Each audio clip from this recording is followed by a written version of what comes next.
Bismillahirrahmanirrahim. Assalamualaikum warahmatullahi wabarakatuh. Alhamdulillahi rabbil alamin. Wabihi nasta'inu ala umrid dunya waddin. Thumma salatu wassalamu ala ashrafil anbiya'i wal mursalin, nabiyina wa habibina Muhammadin wa ala alihi wa ashabihi wa man sara ala nahjihi ila yaumiddin. Faya ayyuhalladzina amanu taqullaha haqqa tuqatih wa la tamutunna illa wa antum muslimun. Amma ba'd. Allahumma subhanaka la ilma lana illa ma 'allamtana innaka antal alimul hakim. Wa tub 'alaina innaka antat tawwabur rahim. Allahumma ansur ikhwanana al-mujahidin wal mustad'afina fi Filistin wa sa'iri bildanil muslimin. Rabbi syrah li sadri wa yassir li amri wa hlul 'uqdatan min lisani yafqahu qawli. Allahumma amin. Ma'asyiral muslimin, jamaah rahimani wa rahimakumullah. Alhamdulillah, kembali kita bersyukur kepada Allah Subhanahu wa taala karena pada malam hari ini Allah Subhanahu wa taala masih memberikan kita kesempatan untuk bermuajahah, untuk bermajelis dalam rangka tafaqquh fiddin, dalam rangka mempelajari agama Allah Subhanahu wa taala. Dan kita masih melanjutkan mempelajari, membaca, mensyarah dari kitab Fathul Qaribil Mujib yang ditulis oleh Al-Imam Muhammad bin Qasim Al-Ghazi Asy-Syafi'i, yang mana kitab ini adalah syarah dari kitab atau syarah dari matan takrib yang ditulis oleh Al-Imam Qadhi Ahmad bin Husain Al-Asfahani atau Al-Imam Abu Syuja rahimahullahu ta'ala. Dan pada pembahasan sebelumnya kita sudah membahas tentang beberapa hal yang berkaitan dengan sholat. Kita sudah membahas tentang rukun-rukun sholat, membahas tentang sunnah ab'ad dalam sholat.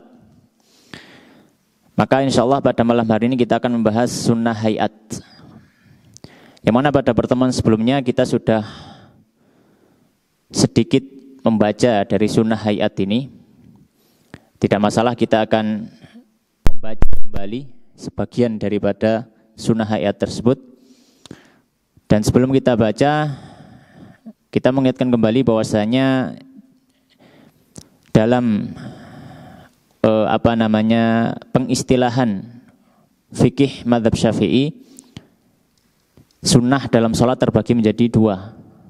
Ada yang namanya sunnah ab'ad dan ada yang namanya sunnah hayat. Sunnah ab'ad adalah sunnah yang ketika ditinggalkan maka seseorang melakukan sujud sahwi. Sedangkan kalau sunnah hayat, ketika ditinggalkan maka tidak perlu sujud sahwi.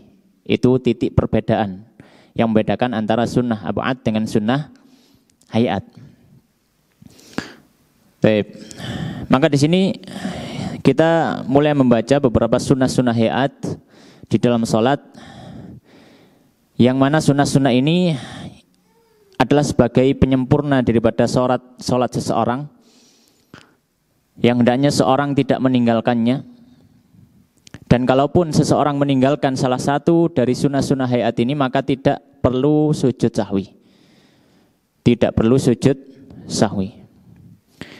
Maka kita mulai baca. Bismillahirrahmanirrahim. Qala al-musannifu rahimahullahu ta'ala wa nafa'ana bi'ilmi fid dunya wal akhirah. Berkata penulis kitab, yaitu Al-Imam Ibnu Qasim Al-Ghazi rahimahullahu ta'ala, wa hayatuha ay as-salati. Dan sunnah-sunnah hayat salat, wa arada bi hayatiha, dan maksud daripada hayat salat adalah ma laisa ruknan fiha, dia bukan rukun salat, wala ba'dan, tidak juga sunnah ab'ad. Yujbaru, yang dituntut bisujudi sahwi, untuk sujud sahwi ketika meninggalkannya. Jadi ini adalah maksud sunnah hayat. Baik. Maka di sini beliau membahas apa itu sunnah hayat tadi. Sunnah hayat dia bukan rukun dan bukan sunnah ab'ad. Jadi tidak perlu sujud sahwi. Kemudian beliau menyebutkan satu persatu. Maka sunnah hayat ini khamsa asyrata khoslatan. Ada 15 macam.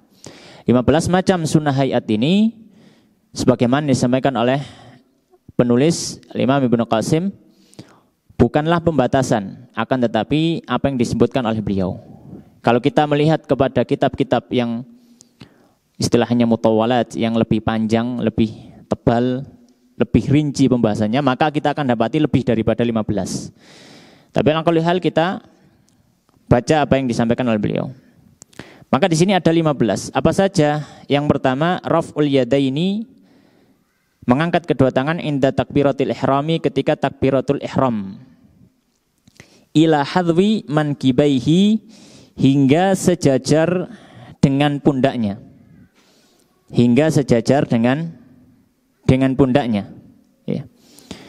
Dan dimaksud dengan sejajar dengan pundak ini adalah telapak tangan. Adapun ujung jari maka sejajar dengan telinga. Jadi ujung jari sejajar dengan telinga, sedangkan apa? Telapak tangan sejajar dengan pundak. Ya. Ini yang pertama, yaitu mengangkat tangan sejajar dengan pundak untuk telapak tangannya. Adapun ujung jarinya sejajar dengan telinga. Apa dalilnya? Di antara dalilnya adalah hadis sahabat Ibnu Umar radhiyallahu taala anhu, beliau mengatakan raaitu Nabi sallallahu alaihi wasallam iftatahat takbir fi shalah. Beliau membuka salat dengan takbir. Farafa yadayhi hina yukabbir, maka beliau mengangkat kedua tangannya ketika takbir. Hatta ja'alahuma hadwa mankibaihi, hingga beliau meletakkan kedua tangannya sejajar dengan pundak. Ya, demikian juga senada hadis yang diriwayatkan dari sahabat Abu Sa'id atau yang diriwayatkan dari Abu Humaid As-Sa'idi. Ya, dalam kitab Sahih Bukhari. Baik. Dalam riwayat yang lain, hadisnya sahabat Malik bin Huwairits, lafadznya adalah ya, anna Rasulullah sallallahu alaihi wasallam idza kabbara rafa'a yadayhi hatta yuhadhiya bihima udhunaihi.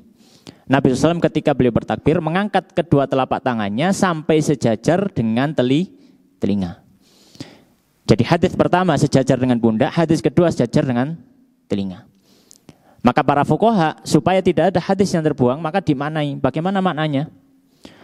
Dalam hadisnya Ibnu Umar dan Abu Humaid As-Sa'idi, maknanya sejajar dengan pundak adalah pada telapak tangan. Adapun hadisnya Malik bin Huwairits, maka dia memang benar juga sejajar dengan telinga tapi ujung jarinya. Maka di sini kita tidak membuang hadis sama sekali. Berbeda halnya kalau misalkan kita pilih salah satu, sejajar dengan telinga, maka pundaknya nggak sejajar dengan tangan sama sekali. Kalau kita sejajar dengan pundak, telinganya nggak dapat sama sekali. Maka ada satu hadis yang terbuang di situ. Maka para fuqaha mengatakan mengumpulkan dua hadis itu lebih utama daripada membuang salah satunya. Oleh karena Imam Syafi'i mengatakan sejajar maksudnya adalah telapak tangan sejajar dengan pundak, sedangkan jari sejajar dengan telinga. Ya. Ini sunnah yang pertama, mengangkat tangan ketika apa? Takbiratul ihram. Kemudian yang berikutnya, sunnah yang kedua, waraf'ul yadaini 'inda ruku'i. Dan yang kedua, mengangkat tangan ketika ruku'. Sunnah kedua, mengangkat tangan juga sama posisinya. Dan itu dilakukan ketika hendak ruku'. Ini yang kedua. Jadi mengangkat tangan itu untuk takbiratul ihram, kemudian untuk ruku'. Sunnah yang ketiga, wa 'indar raf'i, dan ketika bangkit minhu dari ruku'. Maka ketika i'tidal, ketika sami Allahu liman hamidah, disunahkan juga untuk mengangkat tangan. Dan posisinya sama seperti yang sudah kita bahas. Ya. Hal ini sebagaimana dalam hadisnya sahabat Malik bin Huwairits secara lengkap, redaksi secara lengkap tadi, Nabi SAW ketika takbir beliau mengangkat tangan sampai sejajar telinga, kemudian lanjutan hadis wa idza raka'a rafa'a yadayhi hatta yuhadhiya bihima udhunai. Ketika rukuk juga beliau apa? Mengangkat tangan. Wa idza rafa'a ra'sahu minar ruku' faqala sami Allahu liman hamidah, dan ketika bangkit dari rukuk juga mengangkat tangan ketika mengucapkan sami Allahu liman hamidah. Baik. Kemudian sunnah yang berikutnya yang keempat, wa wada'ul yamini 'ala shimali, dan meletakkan tangan kanan 'ala shimali di atas tangan kiri.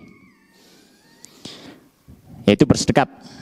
Wa yakunani, dan keduanya ada tahta sadrihi, di bawah dadanya. Wa fauqa surratihi, dan di atas pusarnya. Ya, dan di atas pusarnya. Baik, maka ini adalah sunnah yang keempat, bersedekap. Sunnah yang keempat apa? Bersedekap. Dan bersedekap ini para fuqaha menyampaikan, bersedekap ini posisinya di mana? Ya, posisinya bersedekap adalah di atas pusar, ya, dan di bawah bagian dada atas. Ya, jadi di tengah-tengah seperti itu. Ya, jadi di tengah-tengah. Tidak pas di perut, tidak pas juga di dekat leher. Ya, tapi apa? Di tengah-tengah. Taib.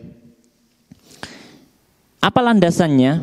Ya, landasannya adalah hadis yang diriwayatkan dari sahabat Wa'il bin Hujr, annahu ra'an Nabi sallallahu alaihi wasallam rafa'a yadayhi hina dakhala fi shalah. Beliau melihat Nabi sallallahu alaihi wasallam mengangkat tangan takbir ketika takbir masuk salat. Tsumma wada'a yadahul yumna 'alal yusra. Kemudian meletakkan tangannya yang kanan di atas tangan yang kiri. Ini landasan ketika meletakkan tangan kanan di atas tangan kiri. Baik.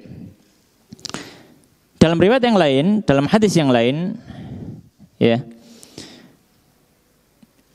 dari hadisnya Wa'il bin Hujr juga, akan tetapi yang diriwayatkan oleh Ibnu Khuzaimah, kalau tadi diriwayatkan oleh Imam Muslim. Tapi dalam Sahih Ibnu Khuzaimah disebutkan lebih lengkap, sallaitu ma'an Nabi sallallahu alaihi wasallam fa wada'a yadahul yumna 'ala yadihil yusra 'ala sadrihi. Aku salat bersama Nabi sallallahu alaihi wasallam, kemudian beliau meletakkan tangan kanannya di atas tangan kirinya, di atas dadanya, 'ala sadrihi, di atas dadanya. Ya. Tip. Itu dalil yang kedua atau riwayat yang kedua ya, dari hadisnya Wa'il bin Hujr. Ada riwayat yang lain dalam Sunan Abu Dawud. Tapi ini athar dari seorang sahabat, yaitu sahabat Ali radhiyallahu ta'ala anhu, disebutkan dari hadisnya Ibnu Jarir Ad-Dabbi dari ayahnya. Beliau mengatakan, ra'aitu Aliyan radhiyallahu ta'ala anhu yumsiku shimalahu biyaminihi 'ala rusghi fawqa surrah. Kata Jarir Ad-Dabbi tadi, beliau mengatakan, aku melihat sahabat Ali radhiyallahu ta'ala ketika sholat, beliau memegang tangan kirinya dengan tangan kanan, tepat di rusuk. Rusuk itu apa? Ugel-ugel, nah, itu ya. Apa ini? Ya ugel-ugel ya, persendian ini. Fauqa surrah, dan beliau letakkan di atas pusar. Hadisnya dalam Sunan Abu Dawud, di atas pusar. Maka ala kulli hal, dari sini para fuqaha menyampaikan bahwasanya meletakkan tangan bersedekap pada waktu sholat adalah di atas pusar. Di atas pusar pada garis atau tepat pada bagian ya tulang rusuk, ya tulang rusuk.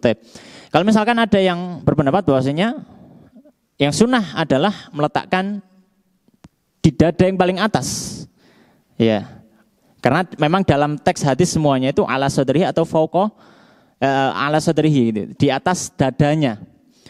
Maka para fuqaha memahaminya bukan dada bagian atas, tapi adalah di atas dadanya, karena kita sudah sampaikan pada pertemuan sebelumnya, dada itu mencakup semua bagian yang ada sejajar dengan tulang rusuk. Itu dada. Bawahnya tulang rusuk, perut. Maka ketika seorang meletakkan, ya mungkin jenengan silakan dicoba diletakkan tangannya di atas pusar, maka itu pasti megang tulang rusuk, masih tulang rusuknya. Ya.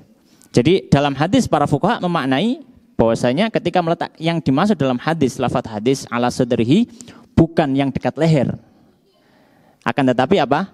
Yang sejajar dengan tulang rusuknya tadi. Karena sahabat Ali juga mempraktekkan fauqa surratihi, di atas pusar. Ala kulli hal, ya. Sebagian ulama yang lain berpendapat bahwanya tepat di atas pusarnya, kalau mengambil ada beberapa riwayat dari sahabat yang lain mengatakan pas di pusarnya. Gitu. Ada beberapa pendapat. Ya, termasuk orang nggak salah mazhab Hambali berpendapat di di pusar atau mungkin agak bawah sedikit ya. Baik. Ala kulli hal, maka ini adalah sunnah yang keempat, yaitu apa? Bersedekap, tangan kanan di atas tangan kiri diletakkan ya di bawah, di dada bagian bawah dan di atas pusarnya. Kemudian yang kelima, sunnah kelima adalah watawajjuhu, membaca doa tawajjuh. Yang dimaksud dengan doa tawajjuh itu adalah doa iftitah. Maka membaca doa iftitah termasuk sunnah hayat.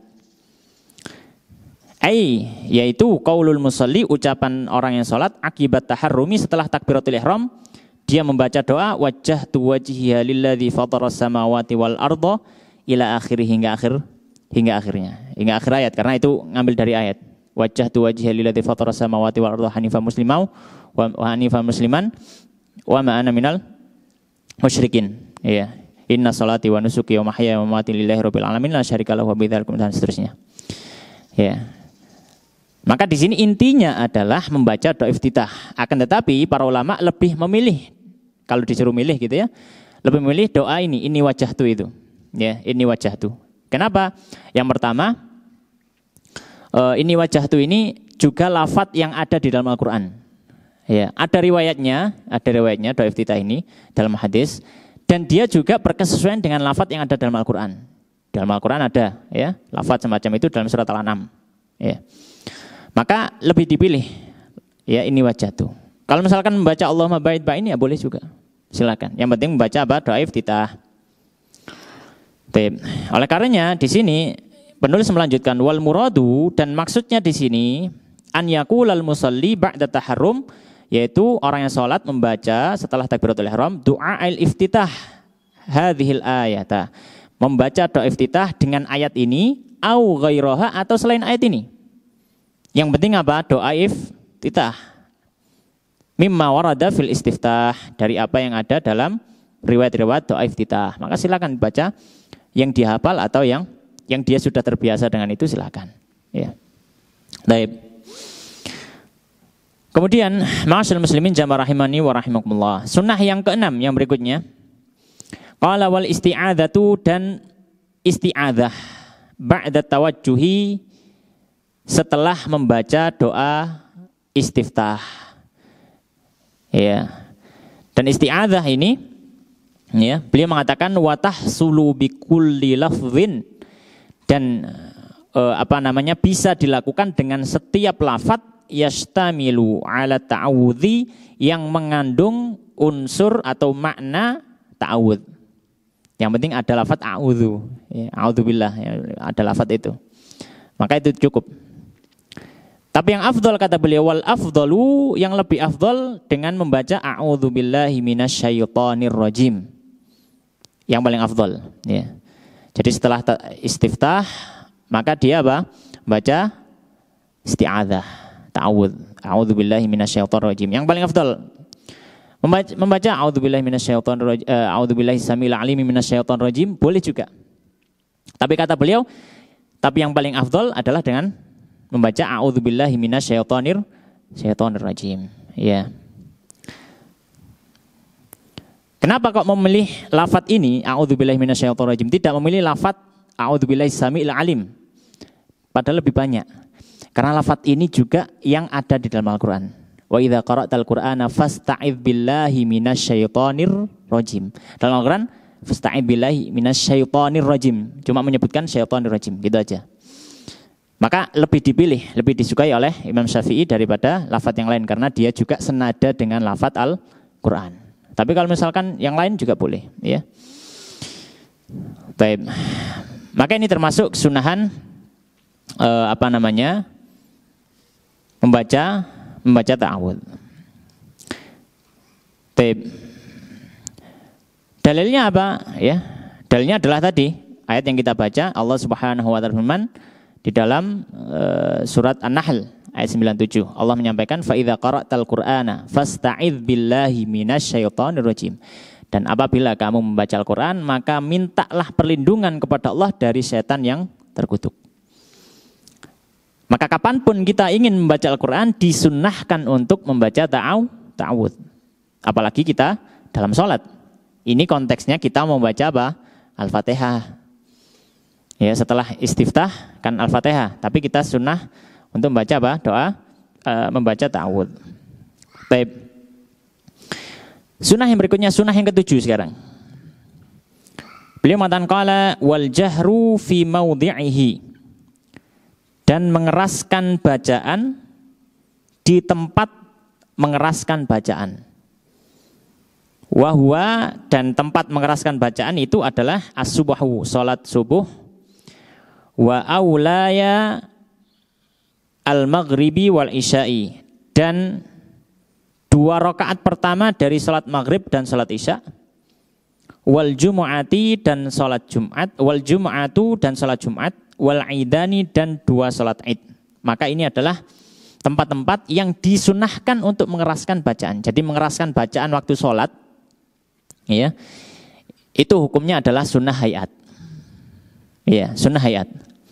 Maka kalau ada orang yang misalkan sholat isya kok tidak dikeraskan bacaannya, atau misalkan dia sholat zuhur kok dikeraskan bacaannya, ini tidak sampai membatalkan sholat. Bahkan juga tidak perlu untuk sujud sahwi. Karena pernah terjadi gitu ya.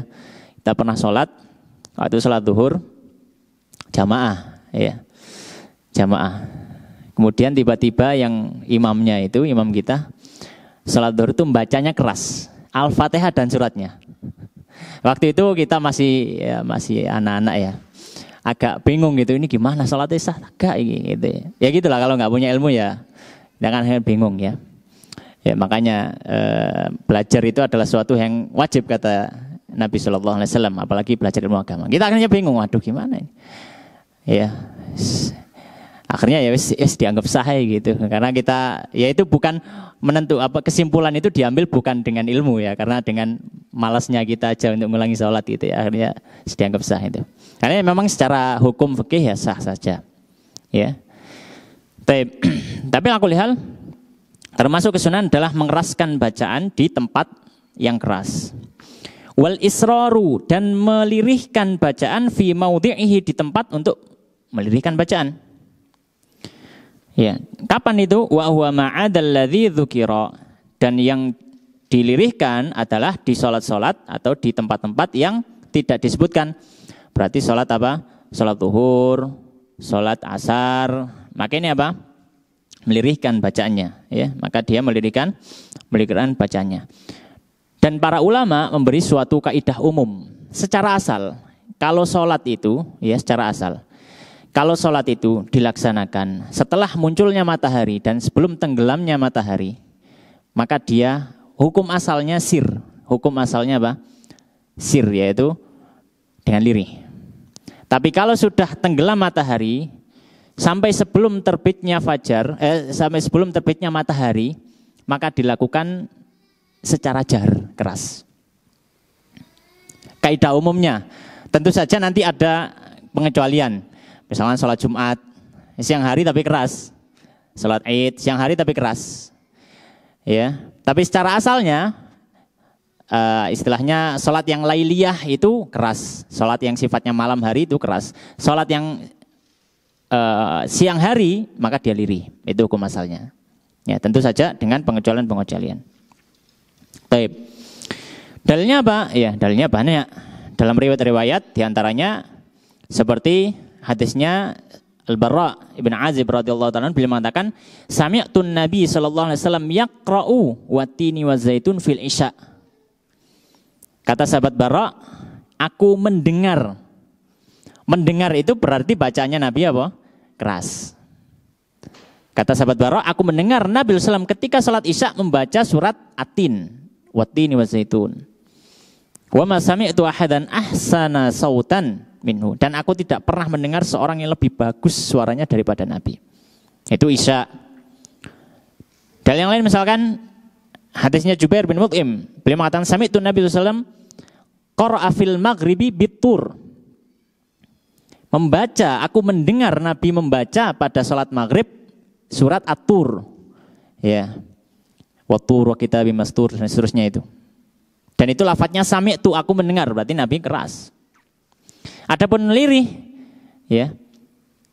Seperti dalilnya adalah hadisnya Khabbab ibn al-Ard radhiyallahu ta'ala anhu. Ada yang bertanya kepada beliau, apakah Nabi SAW membaca Al-Quran pada saat zuhur dan asar? Ada yang bertanya kepada sahabat Khabbab. Maka sahabat Khabbab mengatakan, na'am, iya. Beliau membaca surat pendek juga pada waktu apa? Zuhur dan asar. Maka yang bertanya tadi bertanya lagi, bima kuntum ta'rifuna dzalik? Kok bisa kalian tahu? Kata sahabat Khabbab, qala bittirabi lihyatihi, dengan pergerakan apa? Lihyahnya, pergerakan jenggotnya, yang jenggotnya Nabi tebal. Dari belakang kelihatan bergerak-gerak, menunjukkan beliau membaca ayat, membaca surat. Dan di sini tidak ada penjelasan secara jelas mendengar, tidak, tapi taunya dari mana? Gerakan apa? Gerakan jenggotnya. Itu sholat zuhur dan asar. Ya. Dan banyak riwayat yang lain yang para ulama akhirnya menyimpulkan sebuah hukum tadi. Ya, ada beberapa tempat yang disunahkan untuk mengeraskan dan ada yang disunahkan untuk melirihkan. Taib. Ada beberapa masalah di sini. Masalah yang pertama tentang batasan, apa yang disebut dengan jahar, apa yang disebut dengan isror. Batasannya, kita perlu tahu batasan. Apa yang dimaksud dengan keras, apa yang dimaksud dengan lirih. Ya. Maka di sini para fuqaha memberikan satu batasan, definisi.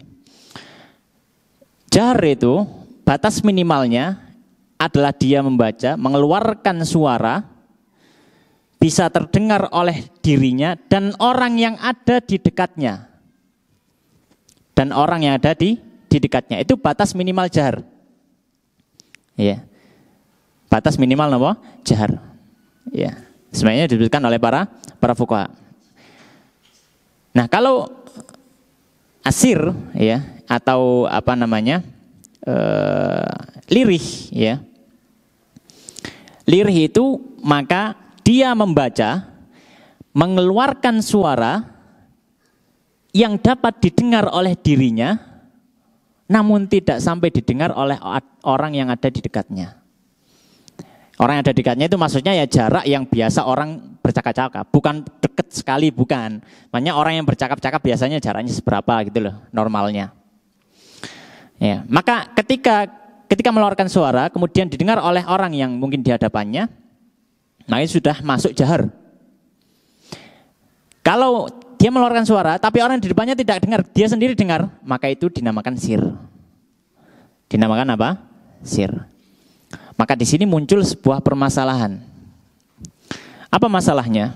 Para ulama, para fuqaha menyatakan, disunnahkan bagi orang yang sholat malam, ya, bagi orang yang sholat malam, sholat sunnah, sholat malam, untuk membaca bainal jahri wal isror, antara jahar dan lirih.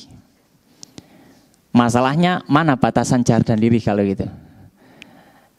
Kan ini kan jaraknya agak sulit. Ya. Oleh karenanya sebagian fuqaha ketika mengatakan disunahkan menjaharkan membaca pada sholat malam itu antara jahar dan sir, itu maksudnya terkadang jahar dan terkadang sir. Karena orang akan kesulitan untuk menjaga volume suaranya, ya. Pasti kalau dia meninggikan sedikit saja, orang yang di dekatnya akan dengar. Kalau dia turunkan, orang yang di dekatnya tidak akan dengar. Maka dia sudah nggak ada batas gitu loh, nggak ada batas, tengah-tengahnya nggak ada. Ini sebagaimana misalkan disebutkan oleh Imam Badruddin Az-Zarkashi. Ya, beliau menyampaikan maksudnya antara jahar dan sir itu ya mungkin terkadang jahar, kadang sir, kadang jahar, kadang sir gitu. Ketika sholat malam. Ya. Para fuqaha yang lain menyatakan tidak. Orang bisa memperkirakan sendiri. Maka sesuai dengan kebiasaannya. Kalau jaharnya dia segitu, sirnya segitu, maka dia perkirakan sendiri bil muqayasah, dengan perkiraan sendiri. Ala kulli hal, ya, itu diantara faedah daripada antara jahar dan sir. Kemudian faedah yang terakhir adalah para ulama menyatakan, ya, para ulama menyatakan bagi wanita yang dia sholat, kemudian ada ajnabi di sisinya, yang kalau dia jaharkan, ajnabi tadi akan mendengar, maka dia disunahkan untuk, atau dia tidak disunahkan untuk jahar, meskipun sholatnya harusnya jahar. Meskipun sholatnya harusnya jahar. Itu disebutkan dalam kitab-kitab fikih. Dan ini menunjukkan bagaimana para ulama itu benar-benar menjaga wanita. Menjaga wanita. Jadi kalau misalkan ada di samping perempuan itu ada seorang yang dia ajnabi, dia bukan mahramnya dan seterusnya. Dia sholatnya misalnya sholat maghrib atau sholat isya, maka dia sir, nggak masalah. Bahkan itu yang lebih afdol daripada suaranya apa? Dikeraskan. Iya. Baik. Kemudian ma'asyiral muslimin jamaah rahimani wa rahimakumullah. Dan termasuk juga yang dikatakan oleh para ulama, tidak dianjurkan mengeraskan bacaan ketika sampai level mengganggu orang lain. Dalam artian mengganggu orang lain itu yang tidak dalam kebutuhan sholat. Kecuali kalau sholat jamaah ya jelas, jahar nggak ada yang terganggu, memang maunya itu. Tapi kalau misalkan kita sholat, ya tidak di waktu sholat yang semestinya misalkan, ya, sedangkan kita saat itu sedang ada di rumah, kemudian ada pembicaraan yang cukup penting, maka kita tidak disunahkan untuk mengeraskan bacaan yang sampai mengganggu. Yang sampai apa? Mengganggu. Maka kita baca ya sesuai dengan apa? Dengan kadarnya saja. Baik, kita kembali melanjutkan sunnah-sunnah hayat.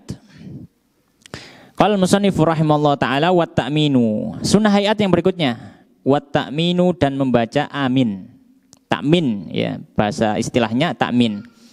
Ta'min itu apa? Ai qaulu amin. Ta'min itu adalah ucapan amin. Kapan? Akibal Fatihati, setelah membaca surat Al-Fatihah. Liqari'iha, bagi orang yang membaca Al-Fatihah, fi sholatin, baik dalam sholat, wa ghairiha, ataupun di luar sholat. Ya, maka di sini sunnah hayat yang ke-8 adalah ucapan amin. Ya, ucapan apa? Amin. Ya. Dalilnya apa? Dalilnya adalah hadis yang cukup masyhur, kita sering dengar. Hadisnya Abu Hurairah. Ya, bahwasanya Nabi mengatakan idza ammanal imam fa aminu. Jika imam mengucapkan amin, maka ucapkan amin. Fa inna man wafaqa ta'minuhu ta'minal malaikati ghufira lahu ma taqaddama min dzanbi. Sesungguhnya siapa yang aminnya itu berkesesuaian dengan aminnya malaikat, maka diampuni dosa-dosanya. Maka di sini para ulama mengatakan, para fuqaha menyatakan disunahkan membaca amin setelah membaca Al-Fatihah. Ya, setelah membaca Al-Fatihah. Baik. Pertanyaannya, apakah membaca amin setelah Al-Fatihah hanya disunahkan atau hanya dianjurkan di sholat saja? Maka di sini beliau memberikan isyarat, liqari'iha fi sholatin wa ghairiha. Ini disunahkan bagi orang yang sedang sholat ataupun di luar sholat ketika membaca Al-Fatihah. Maka tidak masalah. Sedang taklim, sedang mengajarkan Al-Fatihah, kemudian waladhdallin amin, membaca amin, maka tidak masalah. Akan tetapi beliau mengatakan lakin fi sholati akadu, akan tetapi di dalam sholat lebih ditekankan untuk tidak meninggalkan ucapan amin tadi, ya. Kemudian beliau menjelaskan, qala wa yu'amminul ma'mumu ma'a ta'mini imamihi, dan dianjurkan makmum mengucapkan amin ma'a ta'mini imamihi, bersama dengan ucapan amin imannya. Ya. Maka dalam sunnah ta'min ini, ya, diantara catatannya yang pertama, ya, hendaknya dibaca berbarengan dengan aminnya imam. Ya. Hendaknya dibaca berbarengan dengan aminnya imam, sebagaimana dalam hadisnya Abu Hurairah tadi. Kemudian yang kedua, wa yajharu bihi, dan menjaharkan dan mengeraskan ucapan amin. Tapi dengan catatan pada sholat-sholat yang sifatnya jahriyah. Kalau sholatnya sirriyah, ya aminnya lirih, ikut sir, ya, aminnya lirih atau ikut sir, ya. Baik.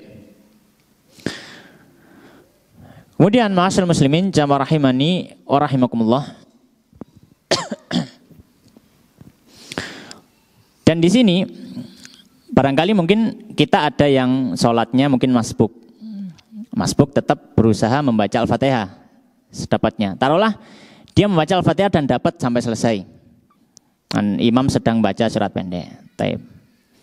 Maka ketika kita masbuk, kemudian kita membaca Al-Fatihah, sedangkan imam sudah lewat itu kan, kita juga tetap disunahkan untuk membaca amin. Untuk Al-Fatihah kita sendiri, bukan Al-Fatihahnya imam. Untuk Al-Fatihah kita sendiri, bukan Al-Fatihahnya imam. Ya. Taib. Kalau misalkan imamnya baca Al-Fatihah, kemudian sudah mencapai amin, kita disunahkan untuk mengucap amin, meskipun kita tidak membaca Al-Fatihah. Setelah itu kita membaca Al-Fatihah. Ya, setelah itu kita membaca Al-Fatihah. Maka setelah waladhdallin untuk Al-Fatihah kita sendiri, maka juga disunahkan lagi untuk mengucapkan amin. Ucapan amin yang pertama tadi mengikuti bacaannya imam. Sedangkan amin yang kedua bacaannya sendiri. Itu yang disampaikan oleh para fuqaha. Ya. Taib. Kemudian, ma'asyiral muslimin jamaah rahimani wa rahimakumullah. Sunnah yang ke-9.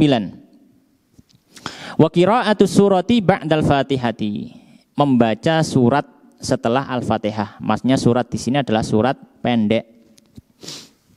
Maksudnya di sini adalah surat apa? Surat pendek setelah Al-Fatihah. Dan ya kita biasanya bahasa kita surat pendek, tapi enggak harus pendek gitu ya. Maksudnya surat selain Al-Fatihah. Ya, surat selain apa? Al-Fatihah.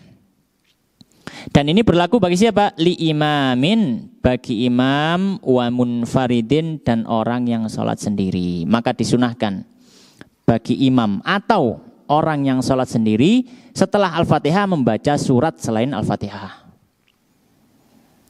Bagaimana dengan makmum? Bagaimana dengan makmum? Maka bagi makmum tidak disunahkan untuk membaca surat selain Al-Fatihah. Kenapa? Karena ada dalil yang melarangnya. Apa dalilnya? Ya, dalilnya adalah hadisnya Ubadah bin Samit radhiyallahu ta'ala anhu yang diriwayatkan oleh Imam Abu Dawud dan Tirmidzi.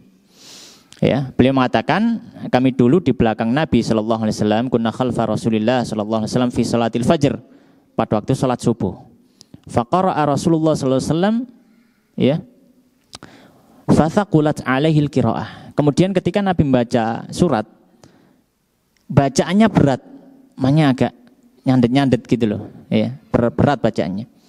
Falamma faragha, ketika Nabi selesai, qala, maka Nabi mengatakan, la'allakum taqra'una khalfa imamikum. Sepertinya kalian tadi kok membaca surat di belakang imam kalian, membaca Al-Quran. Maka para sahabat mengatakan, qulna na'am hadza ya Rasulullah. Ya memang seperti itu wahai Nabi. Jenengan ngimami, kita juga baca Quran. Maka kata Nabi SAW, la taf'alu, jangan lakukan. Jangan baca Quran di belakang imam. Illa bi fatihatil kitab. Kecuali baca Al-Fatihah. Ya, fa innahu la salata liman lam yaqra biha. Karena tidak dianggap sah salat seseorang yang tidak membaca Al-Fatihah. Maka Nabi melarang membaca surat selain Al-Fatihah di belakang imam bagi makmum. Kenapa? Karena hikmahnya adalah bisa membuat atau mengacaukan, ya, mengacaukan bacaan apa imamnya. Itu diantara hikmah, tapi bukan alasan, ya. Itu diantara hikmahnya. Oleh karenanya ketika menjadi makmum yang dibaca cukup Al-Fatihah saja. Kalau Al-Fatihah memang harus, tapi surat yang lain maka tidak disunahkan. Makanya di sini beliau mengatakan li imamin wa munfaridin, kesunahan ini hanya berlaku bagi imam dan sholat sendiri. Kalau makmum tidak disunahkan. Dan kapan membaca surat selain Al-Fatihah? Beliau mengatakan fi raq'atai subhi, di 2 rakaat subuh, wa ulayai ghairiha, dan 2 rakaat pertama selain subuh. Ya, berarti zuhur, asar, maghrib, isya. 2 rakaat pertama disunahkan membaca surat selain Al-Fatihah. Rakaat yang ketiga maka tidak disunahkan. Ya. Dan beliau mengatakan wa takunu qira'atu surah ba'dal Fatihati. Dan posisi membaca surat selain Al-Fatihah ini harus setelah Al-Fatihah. Harus setelah apa? Al-Fatihah. Pertanyaan, Ustaz, ya nopo kalau misalkan disungsang habis membaca doa iftitah dia baca Al-Ikhlas. A'udzubillahi minasyaitonirrajim. Bismillahirrahmanirrahim. Qul a'udzu birabbil qul huwallahu ahad misalkan. Baru setelah itu baca Al-Fatihah. Salahnya enggak batal selama dia baca Al-Fatihah. Tapi surat selain Al-Fatihah tadi tidak dianggap sama sekali. Tidak ada pahalanya, tidak ada kesunahannya. Seperti tidak ada. Seperti tidak. Oleh karenanya beliau mengatakan, "Falau qaddama surata 'alaiha", seandainya dia membaca surat selain Al-Fatihah sebelum Al-Fatihah, lam tuhsab, maka tidak dianggap suratnya tadi. Tidak dapat pahala, mungkin malah dapat celaan, dimakruhkan karena itu menyelisih sunnah Nabi sallallahu alaihi wasallam. Tapi tidak sampai membatalkan apa? Membatalkan salat. Ya. Nah, dalilnya apa? Membaca surat setelah Al-Fatihah. Di antaranya hadisnya Abu Qatadah yang disebutkan oleh Imam Bukhari dan Muslim. Anna Nabi sallallahu alaihi wasallam kana yaqra'u bi ummil kitab wa suratan ma'aha. Ya. Bahwa Nabi SAW biasa membaca Al-Fatihah dan satu surat, ya, bersama dengan Al-Fatihah tersebut. Fi raka'ataini al-ulayaini, di 2 rakaat pertama, min salati dhuhri wa salatil asri, dari salat zuhur dan salat asar. Wa yaf'alu dzalika fi salati subhi, dan beliau melakukan itu, maksudnya membaca surat itu di semua salat subuh. Ya, berarti di sini difahami 2 rakaat pertama itu ya untuk membaca surat. Adapun rakaat yang ketiga ataupun yang keempat maka tidak disunahkan untuk membaca surat selain Al-Fatihah. Kemudian Ma'asyiral muslimin jamaah rahimani wa rahimakumullah. Para ulama mengatakan, ya faedah sedikit.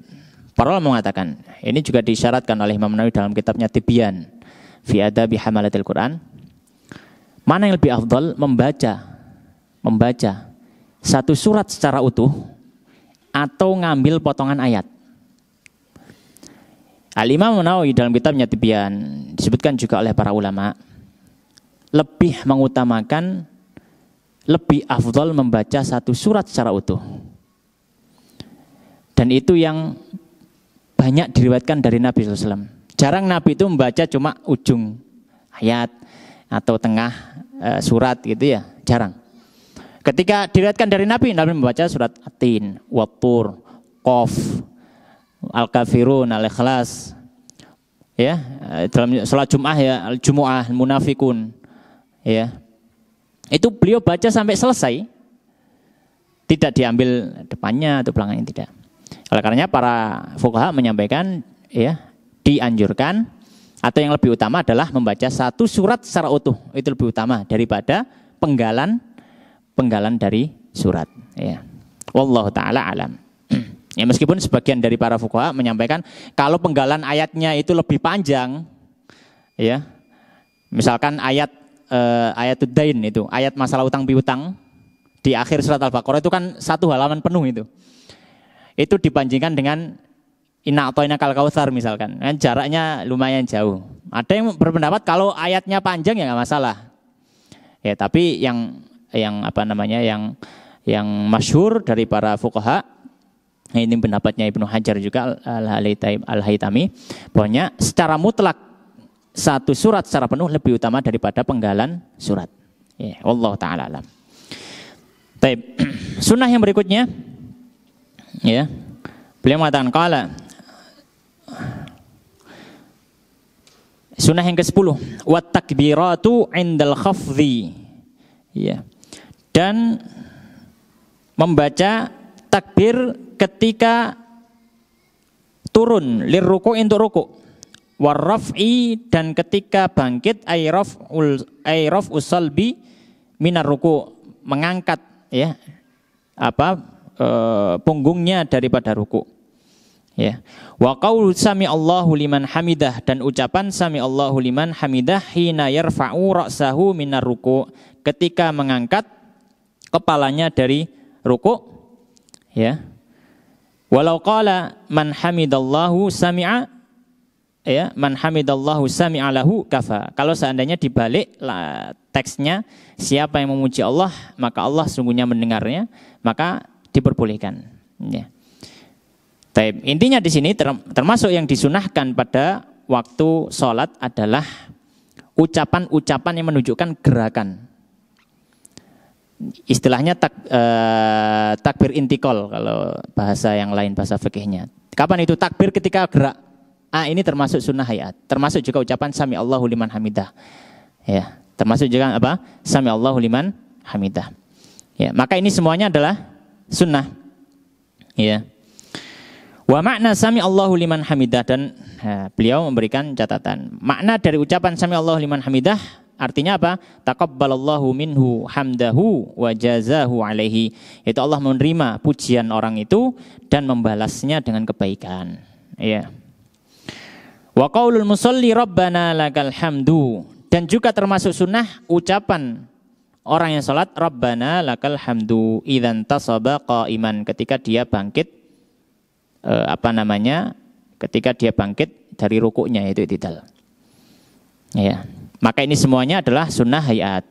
Ya, takbir intikal, ucapan sami Allahu liman hamidah, zikir saat i'tidal, maka ini semuanya masuk sunnah hayat. Ya. Taib. Dalilnya apa? Ya, dalilnya adalah ya hadis dari sahabat Ibnu Umar, raaitu Rasulullah sallallahu alaihi wasallam idza qama fi shalah rafa'a yadayhi hatta yakunu hadwa mankibaihi wa kana yaf'alu dzalika hina yukabbiru lirruku'. Ya. Aku melihat Nabi SAW ketika beliau sholat, beliau mengangkat tangannya hingga sejajar dengan pundak, dan beliau melakukan itu ketika takbir untuk ruku. Ya. Ya. Wa yaf'alu dzalika idza rafa'a ra'sahu minar ruku' wa yaqulu sami Allahu liman hamidan, dan beliau juga ketika bangkit dari ruku mengucap sami Allahu liman hamidah. Ya. Jadi ini mengisyaratkan bahwanya takbir intiqal ya itu sunnah, takbir pergerakan itu. Oleh karena kalau misalkan ada orang sholat lupa nggak baca takbir itu, ya misalkan sami Allahu liman hamidah langsung sujud, ketika sujud baru ingat belum takbir tadi, ya sudah nggak apa-apa, tidak perlu sujud sahwi. Termasuk juga yang disunahkan wat tasbihu fir ruku'i, dan membaca tasbih pada saat ruku. Iya, yaitu zikir apa? Zikir ruku. Iya. Ya, zikir ruku bagaimana? Wa adnal kamal fi hadat tasbih, dan minimalnya ketika membaca tasbih saat ruku ini mengucap subhana rabbiyal azim salasan. Membaca subhana rabbiyal azim salasan. Ini disunahkan, ya. Wa tasbihu fi sujudi, termasuk juga zikir sujud. Ini juga sunnah. Ya. Wa adnal kamali fihi, dan batas sempurnanya zikir sujud mengucap subhana rabbiyal a'la salasan 3 kali. Ya. Wal akmalu fi tasbihir ruku'i was sujudi masyhur, dan kalau bacaan yang sempurna ya, maka dalam ruku dan sujud sudah masyhur. Ya, bisa membaca subhana rabbiyal a'la atau subhana rabbiyal azim 3 kali, atau bisa juga subhana rabbiyal a'la wa bihamdihi ditambahi wa bihamdihi, karena ada riwayat dari Abu Dawud. Ya, subhana rabbiyal azimi wa bihamdi juga diperbolehkan. Ya, bisa juga membaca subhanakallahumma wa bihamdika astaghfiruka wa atubu ilaik gitu ya. Itu juga bisa membaca doa itu, dan doa-doa yang ada dalam zikir ruku ataupun sujud. Ya. Sebagaimana hadisnya diriwayatkan ya di dalam Sunan Abu Dawud dan juga selainnya. Ya. Kalau yang tambahan wa bihamdihi ya, maka diriwayatkan oleh Abu Dawud ya, dan itu nomor 870. Baik. Ya, kita ulangi. Jadi sunnah yang 10 adalah takbir intiqal dan juga zikir-zikir ketika bergerak ya. Kemudian sunnah yang 11 adalah zikir-zikir dalam setiap ruku dan juga sujud. Kemudian yang ke-12, sunnah yang ke-12 adalah meletakkan tangan di atas paha pada saat duduk tasyahud awal ataupun akhir. Ya. Intinya pada saat duduk ya, pada saat duduk disunahkan kedua tangan diletakkan di atas apa? Di atas paha. Ya. Dan meletakkan tangan di atas paha pada saat duduk tasyahud ini nanti ada beberapa masalah-masalah. Kita baca dulu. Yang 13, qala wa wada'ul yadaini, dan meletakkan kedua tangan alal fakhidaini, di atas dua paha, fil julusi, pada waktu duduk. Litasyahudil awwali, untuk tasyahud awal, wal akhiri, dan tasyahud akhir. Ya basutul yadal yusra, dia rentangkan, dia buka ya tangannya yang kiri, bihaitsu tasamat ru'usu asabi'iha ar-rukbata, di mana sejajar ujung jari jemari tangan kiri dengan lutut. Wa yaqbidul yadal yumna, dan menggenggam tangan kanan, ai asabi'aha, yaitu jari jemarinya, illal musabbihah, kecuali jari telunjuk, minal yumnya, dari tangan kanan. Fala yaqbiduha, maka tidak digenggam jari telunjuk itu. Fa innahu yushiru biha, dia gunakan untuk isyarat. Rafi'an, dengan mengangkatnya, laha, terhadap jari telunjuk tadi, hala kaunihi mutasyahidan, ketika dia bertasyahud. Maksudnya tasyahud itu apa? Wa dzalika 'inda qaulihi, ketika mengucapkan illallah, kalimat tauhid. Ya. Baik, maka di sini kita sampaikan.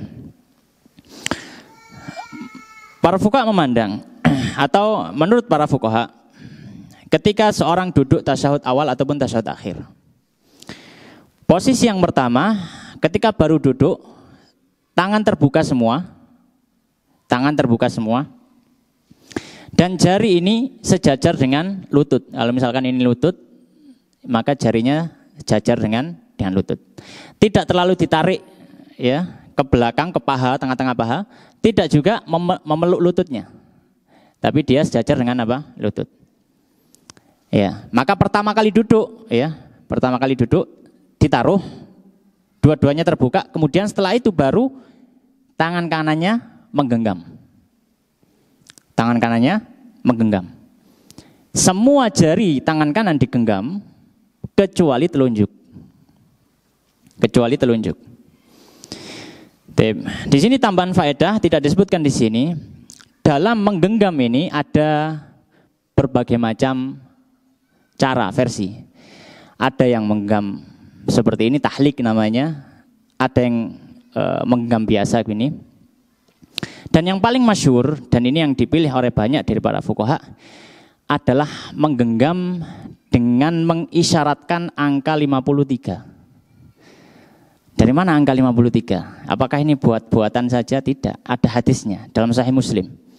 Ya, dalam hadis yang diriwayatkan oleh Ibnu Umar dalam Sahih Muslim, anna Rasulullah sallallahu alaihi wasallam kana idza qa'ada fi tasyahud, Nabi sallallahu ketika duduk tasyahud, wada'a yadahul yusra, beliau letakkan tangan kirinya ala rukbatihil yusra, di atas lutut kiri. Wa wada'a yadahul yumna, dan meletakkan tangan kanan ala rukbatihil yumna, di atas lutut kanan. Wa aqada, dan beliau membuat angka salasatan wa khamsin, 53. Beliau membuat angka berapa? 53. Wa asyara bisababah, dan beliau berisyarat dengan telunjuknya. Pertanyaannya, angka 53 itu gimana isyaratnya? Nah, kalau zaman dulu orang Arab itu punya apa istilahnya ya? Perhitungan dengan jari. Perhitungan dengan jari. Kalau angka 1, ya, jadi jarinya agak sulit ini. Ini jari kelingkingnya nutup. Ini 1. Ini 1. Kelingkingnya nutup. Ya, 2 jarinya nutup. Ini 2. 3 yang nutup. Tapi nutupnya gini. Nutupnya itu ujung jarinya ditekankan di 8. Ini 3. 4, kelingkingnya dilepas. Ini 4. Ya. 5, jari manisnya dilepas. Ya. 5 jari manisnya dilepas. Ya. 6, ya. Jari tengahnya dilepas, tapi jari manisnya ditutup lagi. 6. Saya pegangi soalnya agak sulit ini. Apa namanya, ngelengkuk. Ini harus ngelengkuk gini ya. Ini 6 ini. Tip 7. 7 sama seperti satu tadi, akan tetapi dia tidak diarahkan ke dalam tapi dibuka sini, ya. Jadi kelingkingnya dibuka seperti ini. Tapi tetap ditekuk gitu ya. Cuma dia enggak melengkuk gitu ya, tapi dibuka. 7. Ya, ini 7. Kemudian 8 sama, ini gampang. 8 dan ini 9. Ini 9. Jadi 9 dengan 3 itu mirip. Kalau 9 itu gini, kalau 3 gini. Gitu. Nah, ya kalau 53, kalau 3 berarti gini kan ya. Tape. Nah, 10 bagaimana? Ya, 10 itu ini. Jadi membuat lingkaran akan tetapi di tengah ibu jari. Ini 10. 20 gini. Ya, 20 itu ibu jari didekatkan diluruskan dengan ini. Bagian telunjuk yang bagian bawah. 20.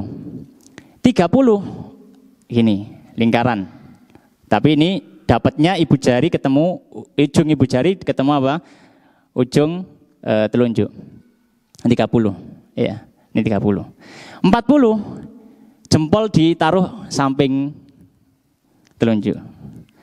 50 jempolnya ditaruh di ujung pangkal daripada telunjuknya. Ya, seperti ini. Ya. Ini 50. Maka kalau 53 bagaimana? Lupa ya. Kalau tadi 3 tadi gimana? Gitu ya. 50 gini. Ya, 50 gini. Ya, jadi jempolnya berada di bawah. Ya. Jadi ini angka 53. Kok bisa orang Arab itu apa-apal gitu ya, hafal. Cuma ya kita nggak tahu, itu adat mereka, tradisi mereka. Mereka punya cara-cara seperti. Nah, istilahnya jaritmatika gitu ya, sebagian membahasakan dengan jaritmatika. Hitungan jari itu disebutkan oleh para fuqaha di kitab-kitab syarah hadis. Bisa dilihat di syarah Sahih Muslim, bisa dilihat di Subul Salam, Syarah Bulughul Maram. Itu caranya seperti itu. Ini 53. Ya. Adapun kalau misalkan yang melingkarkan seperti ini juga ada riwayat seperti itu. Akan tetapi yang paling masyhur adalah tadi 53 itu. Dan dalam menafsirkan 53 pun ada beberapa versi, ada yang seperti tadi, ada versi yang lain. Cuma yang masyhur dari para pensyarah hadis 53 itu tadi. Ya. Jadi jempolnya berada sejajar dengan bawah, ya di bawahnya inilah. Di bawahnya jari telunjuk yang paling bawah, kemudian jari yang lain itu menutup, ya. Baik. Ya, kalau misalkan kesulitan ya sudah, para ulama pun menyampaikan kalau misalkan pokoknya dia gegem kecuali telunjuk wis cukup gitu. Kesulitan kan ada gitu ya, nata-natanya. Tadi nata tangannya kan sulit. Baik. Nah, itu adalah cara untuk menggenggamnya. Dan tidak digenggam kecuali semuanya digenggam kecuali telunjuknya. Maka telunjuk dibiarkan tadi. Karena mengisyaratkan 53. Baik. Nah, telunjuk ini kalau dalam mazhab Syafi'i yang mu'tamad, dia diangkat sekali ketika mengucapkan tasyahud. Maksudnya tasyahud itu mengucapkan kalimat tauhid, asyhadu alla ilaha illallah. Dan tepat pada illallah, karena itu isyarat tauhid. Perlu kita sampaikan, baik para ulama mengatakan ngangkat jarinya ini sejak awal tasyahud atau ketika kalimat tauhid, itu berdalil dengan satu hadis. Berdalil dengan apa? Satu hadis. Ya. Ya, hadisnya apa? Ya, hadisnya sahabat Ibnu Zubair. Bahwanya kana Rasulullah SAW idza qa'ada yada'u wa da'a yadahul yumna ala fakhidil yumna wa yadahul yusra ala fakhidil yusra wa asyara bi isbi'il sababah. Nabi SAW ketika duduk tasyahud, beliau letakkan tangan kanan di atas paha kanan, tangan kiri di atas paha kiri, dan beliau berisyarat dengan telunjuk. Lafadz hadis hanya berisyarat dengan telunjuk. Maka di sini para fuqaha khilaf pendapat. Kapan isyaratnya? Sebagian berpendapat ngangkatnya sejak awal. Ngangkatnya apa sejak awal. sebagian ulama yang lain, para fuqaha, dan ini pendapat mutamad dalam madzhab Syafi'i, ketika lafaz tauhid saja, yaitu ketika tasyahud, asyhadu alla ilaha illallah. Kenapa kok ketika lafaz tauhid saja? Karena dalam urf, ya, khitab Arabi, dalam urf pembicaraan Arab gitu ya, ketika orang itu berisyarat ya kepada Allah Subhanahu wa taala, dia akan berisyarat ketika mentauhidkan Allah Subhanahu wa taala. Ya, wa asyhadu alla ilaha illallah, kan gitu. Jadi ketika jari telunjuk itu diangkat, itu biasanya ketika mengisyaratkan apa? Tauhid. Ya. Mengisyaratkan apa? Tauhid. Ya, bapak-bapak yang sudah ngaji kan gini, kalau foto ya. Isyarat apa ini? Istrinya satu. Isyarat tauhid kan itu ya. Isyarat tauhid ini, isyarat tauhid. Maka ketika ngangkat pada waktu apa? Illallah. Karena di situ lafaz tauhid di situ. Di lafaz tasyahud itu tahiyatul mubarakatuh shalawatun, enggak ada lafaz tauhid kecuali illallah. Asyhadu alla ilaha illallah. Karena di situ letak tauhid. Ala kulli hal ini adalah khilaf ya dari para ulama, dan beliau menambahkan wala yuharrikuha, masalah yang lain tentang masalah menggerakkan jari. Menggerakkan apa? Jari. Beliau mengatakan dan tidak digerakkan fa in harrakaha kuriha. Jika digerak-gerakkan makruh hukumnya. Mungkin kita baru dengar ya. Iya. Selama ini yang kita tahu kan malah yang sunnah apa? Menggerak-gerakkan. Fa innahu asyaddu 'ala syaitan. Ya gitu kan. Lebih keras daripada setan. Tapi ada pendapat ulama yang mengatakan bahkan makruh kalau digerak-gerakkan. Wala tabtulu salatuhu fil ashah, tapi tidak sampai membatalkan salat karena itu gerakan kecil. Taib, ala kulli hal. Apa dalil yang mengatakan bahwasanya dimakruhkan untuk menggerak-gerakkan? Dalilnya adalah hadis dari sahabat Ibnu Zubair. Riwayat yang lain dalam Abu Dawud. Dalam hadis disebutkan annahu dzakara au annahu dzukira anna Nabi sallallahu alaihi wasallam kana yushiru bi usbu'ihi idza da'a. Nabi SAW berisyarat dengan jarinya ketika berdoa, wala yuharrikuha, dan Nabi tidak menggerak-gerakkannya. Dan Nabi tidak menggerak-gerakkannya. Hadisnya disebutkan oleh Imam Abu Dawud. Al-Imam Nawawi dalam Al-Majmu' dan juga ulama yang lain, fuqaha yang lain berpendapat oleh karenanya tidak disunahkan untuk menggerak-gerakkan. Meskipun ada hadis yang lain yang mengatakan digerak-gerakkan. Ya, akan tapi hadis yang lain tadi dibawa kemungkinan yang dimaksud dengan menggerakkan di situ adalah sekali gerak ketika mengangkat jarinya tadi. Ya. Tapi lakul hal ya itu adalah pendapat yang utama dalam madzhab Syafi'i. Ya. Memang ada sebagian ulama lain yang mensunahkan untuk apa? Menggerak-gerakkannya. Maka ini adalah ikhtiari, pilihan dari kita masing-masing. Kemudian sunnah yang berikutnya ya, tinggal 3 sunnah lagi. Sunnah yang ke-13 wal iftirasyu fi jamil jalsatil waqi'ati fi shalah. Dan duduk iftirash di seluruh duduk yang ada dalam sholat. Duduk iftirash itu adalah duduk di atas kakinya. Itu iftirash. Kajulusil istirahati, seperti duduk istirahat, wal julusi baina sajdataini, atau duduk di antara 2 sujud, wal julusi tasyahud wa julusi tasyahudil awal, atau duduk tasyahud awal.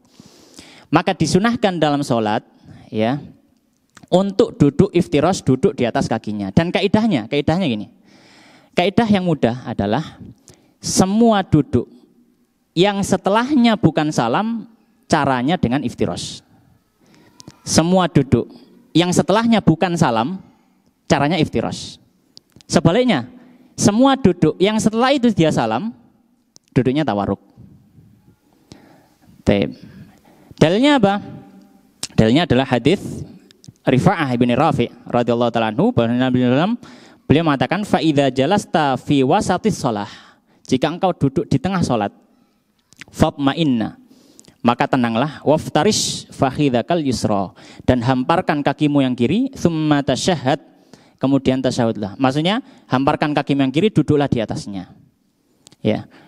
Tsumma idza qumta famithlu dzalika. Ya. Kemudian jika berdiri maka ya seperti itu. Ya. Dan juga riwayat yang lain yang intinya bahwasanya ketika duduk selain yang setelahnya adalah salam maka iftirash. Kemudian beliau mengatakan wal iftirasyu, maksudnya iftiras beliau mensyarah. An yajlisa syakhsu ala ka'bil yusra. Seseorang duduk di atas mata kakinya yang kiri, ja'ilan dhahrahu lil ardi, ya. Dan dia tampakkan punggung telapak kakinya ke tanah, yaitu punggung telapak kakinya ke tanah. Wa yansibu qadamahul yumna, dan kaki kanan maka diangkat, ya, mungkin sudah kita ketahui bersama. Wa yadau bil ardi atrafa asabi'ha, dan jari jemari kanan maka diletakkan di tanah. Li jihadil kiblah, mengarah ke arah kiblat, ya, jadi mengarah ke arah kiblat. Bab sunnah yang ke-12 wat tawarruku fil jalsatil akhirati, dan duduk tawarruk di duduk terakhir. Min jalasatis shalah, dari semua duduk salat. Wahya julusut tasyahudil akhir, dan dia adalah duduk untuk tasyahud akhir. Makanya tadi kaidahnya setiap duduk yang setelahnya bukan salam iftirash, dan setiap duduk yang setelahnya dia salam maka tawarruk. Maka kalau misalkan ada orang sholat, dia masbuk, sholat isya dia dapat dengan imam 2 rakaat, dia duduk tasyahud bersama imam, imamnya tasyahud akhir, bagi dia bukan tasyahud akhir, maka duduknya bagaimana? Iftirash atau tawarruk? Iftirash. Karena setelah itu dia nggak salam, setelah itu dia apa? Berdiri. Taib dalilnya apa? Dalilnya adalah hadis Abu Humaid, ya, radhiyallahu ta'ala anhu. Dalam riwayat Bukhari disebutkan fa idza jalasa fi raq'ataini jalasa ala rijlihil yusra wa nasabal yumna. Dan apabila Nabi duduk di 2 rakaat, maka duduk di atas kaki kiri, duduk iftirash. Wa idza jalasa fi raq'atil akhirah, dan jika duduk di rakaat terakhir, catatannya di rakaat terakhir ini, qaddama rijlahul yusra wa nasabal ukhra wa qa'ada ala maq'adihi. Beliau tegakkan kaki kanannya dan kaki kirinya di arah maju, dia duduk di atas pantatnya, duduk tawarruk. Di lafadz hadisnya fi raq'atil akhirah, di setiap rakaat terakhir. Maka apapun sholatnya, selama dia rakaat terakhir, duduknya apa? Tawarruk. Ya. Kemudian beliau mengatakan wa tawarruku mithlul iftirash, tawarruk itu seperti duduk iftirash, illa annal musalliya yukhriju yasarahu ala hayatiha fil iftirash.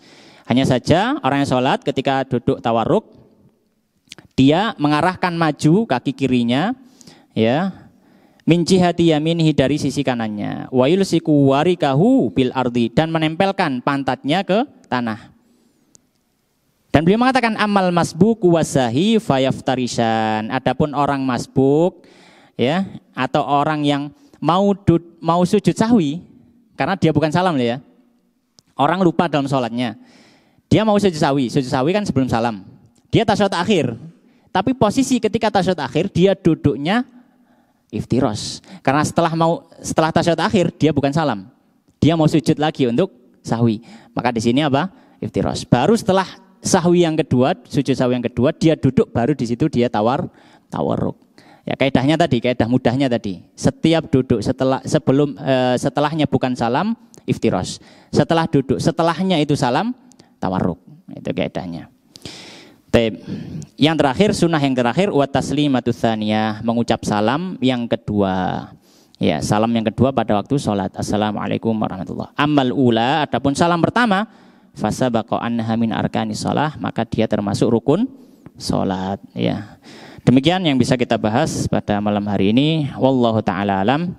Wassallallahu wasallim wa barik ala nabiyina Muhammadin wa ala alihi wa ashabihi ajmain. Kita tutup dengan doa kafaratul majelis. Subhanakallahumma wa bihamdika asyhadu an la ilaha illa anta astaghfiruka wa atubu ilaik wa akhiru da'wana alhamdulillahirabbil alamin. Assalamualaikum warahmatullahi wabarakatuh.